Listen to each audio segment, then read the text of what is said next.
Assalamu alaikum Kırgızstan. Men Ысыккөл областынын Ак Суу районунун тургуну. Аты жөнүм Асанов Чыныбек Турунбекович. Жалпы Россияда иштеп жүргөн мигранттардын атынан кайрылып кетем.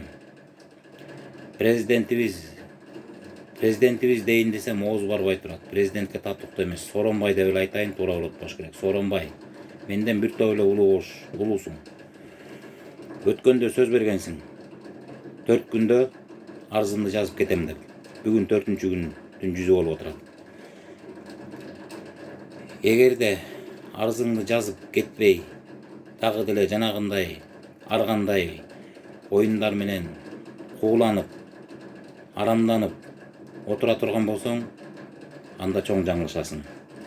Жанагы кандосуң коюп кеткен аттарыңарды чимкириктер деп, ошо чимкириктериңди жаныңдагы чөөлөрүңдү чогултуп алып оптом баарыңар кетишиңерди биз талап кылабыз. Эгерде кетпейбиз, дагы деле ушинтип элдин башын айлантып жүрө беребиз десеңер, анда чоң жаңылышасыңар.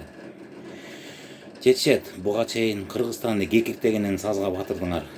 Жеринин баарын саттыңар, кумтөрдүн түбүнө жеттиңер.